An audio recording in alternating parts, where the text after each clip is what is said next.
All right, we're on to Module 2, and we'll be talking about psychometrics and test theory. So, the ideas behind why we would do assessments. So, psychometrics are really about how good is an assessment instrument. And a lot of what you'll hear about is reliability and validity. And a good analogy to think about these is to think about a bullseye.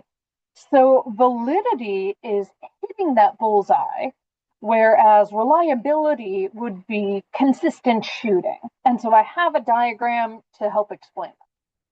So for target A, this is a measure that would be reliable and valid. So as you can see, all of the hits are clustered together and they're right around the bullseye. So it's consistent and it's accurate. Target B is an example where you might be reliable but not valid. So everything is clustered together, but you're not hitting that bullseye. So this might be a measure that is consistently measuring the same thing, but it's not what you think it's measuring. We need to be really careful about these in the workplace so that we are making sure we're making employment decisions or promotion decisions that we are using measures that are actually measuring what we think they are. And then target C is neither reliable nor valid. So there's no consistency and you're not hitting that bullseye. You're not actually measuring what you want to be measuring. And so it's really important to, as much as possible, use assessments that are already validated, already tested for their psychometrics, that are reliable and valid. So there are various types of validity. There's construct validity. So one sort of subset of that is translation validity. So one is face validity. Does the measure look like it's measuring what it's supposed to? And then there's content validity. Is everything we think is part of that construct included?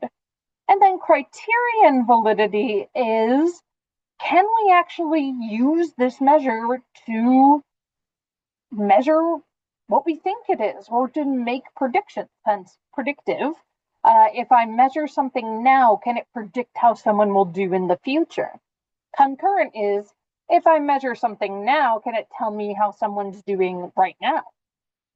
Convergent is, are we getting closer to that true value of what we're trying to measure? And then discriminant is, can we tell the difference between related ideas? Inference validity comes from studies, research studies. Internal validity is, does it apply to this particular setting, this particular measure?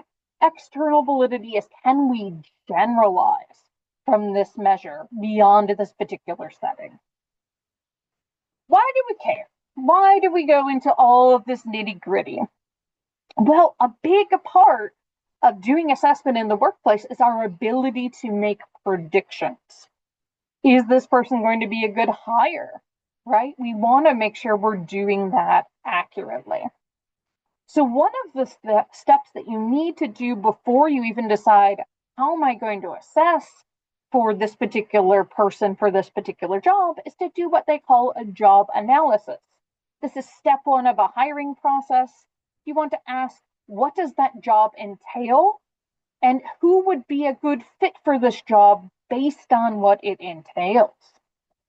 And so these are the various aspects of a job analysis. You get your inputs, you look at your org chart, you look at your managers and employees. What are they telling you about this job and what it needs to be doing? You can do observations of folks in the workplace. You can interview them, give them questionnaires, and look at your existing processes. Then you're going to create your position data and information. What's the purpose of the role? What's their reporting relationship? To whom do they report? Does anyone report to them? Key accountabilities, external and internal communication this person will need to do. What machines and or equipment do they need to know how to use, or do they need to be trained to use? You need to think about the knowledge and experience they need to bring and the skills you want this person to have or that they need to have to do this job well. And so your output from a job analysis is the job description that will eventually be posted as part of the job ad. One of the things that will come up repeatedly in your textbook is KSAO, or knowledge, skills, abilities, and other.